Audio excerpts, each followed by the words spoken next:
Item ಯಾವುದೇ ಇರಲಿ try ಮಾಡಿ ಆಚಿ ಚಿಕನ್ ಮಸಾಲಾ. ಆಚಿ ಚಿಕನ್ ಮಸಾಲಾ.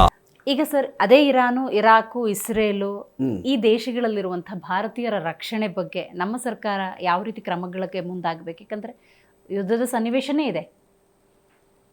ನಾರ್ಮಲಿ ಇಂಥ ಟೈಮ್ದಲ್ಲಿ ಸ್ವಲ್ಪ ಟ್ಯಾಕ್ಟಿಕಲ್ ಪಾಸ್ ಏನಾದರೂ ಇತ್ತಂದರೆ ಒಂದು ಟ್ಯಾಕ್ಟಿಕಲ್ ಪಾಸ್ ಬರ್ಬೋದು.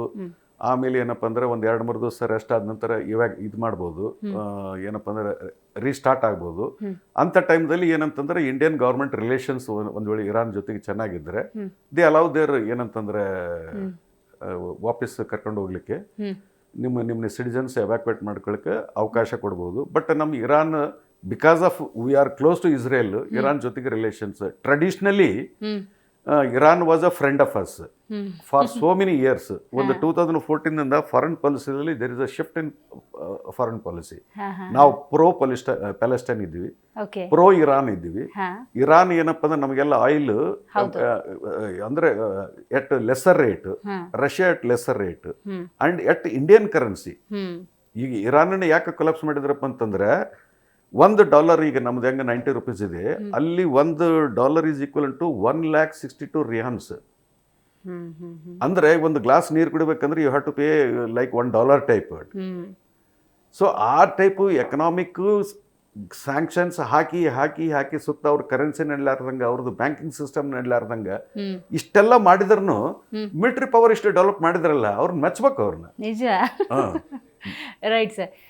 ಮುಂದೆ ಏನಾಗುತ್ತೆ ಸರ್, ಮುಂದೆ ಏನಾಗಬಹುದು ಅಂತ ಹೇಳಿ ಜಾಗತಿಕ ಮಟ್ಟದಲ್ಲಿ ಈಗ ಏನೇ ಆದರೂ ಕೂಡ ವಿಶ್ವ ಮಟ್ಟದಲ್ಲಿ ಯುದ್ಧಗಳು ಆಗ್ತಾ ಇದ್ರೂ ಕೂಡ ವ್ಯಾಪಾರ ವಹಿವಾಟಿನ ಸಂಬಂಧಗಳು ಇದ್ದೇ ಇರ್ತವೆ.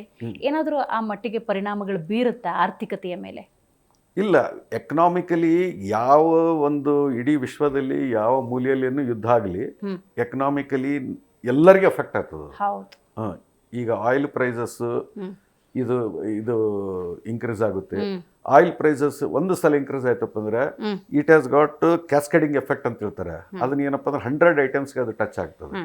ಸೊ ಆ ಟೈಪು ವಿಶ್ವದಲ್ಲಿ ತಲ್ಲಣ ಆಗ್ತದೆ.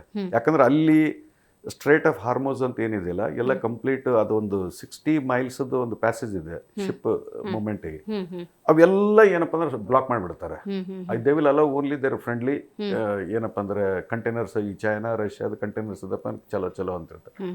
ಉಳಿದವೆಲ್ಲ ಬ್ಲಾಕ್ ಆಗಿಬಿಡ್ತದೆ. ಬಿಸ್ನೆಸ್ ಎಲ್ಲ ಏನಪ್ಪ ಅಂದ್ರೆ 30% of the oil is flowing through that. Sir, ಒಂದ್ ಕಡೆ ವಾರು ನನಗೊಂದು ಕುತೂಹಲ ಇದೆ, ಅದಕ್ಕೆ ಕೇಳ್ತಾ ಇದ್ದೀನಿ. ಇನ್ನೊಂದು ಕಡೆ ಕ್ರೆಡಿಟ್ ವಾರ್ ನಡೀತಾ ಇರುತ್ತೆ ಸಹಜವಾಗಿ. ಟ್ರಂಪ್ ಈಗ ನಮ್ಮ ಆಪರೇಷನ್ ಸಿಂಧೂರ್ ಕುರಿತಂತೆಯೇ more than 70 ಟೈಮ್ಸ್ ಹೇಳಿದ್ದೆ ನಾವು ನೋಡಿದೀವಿ.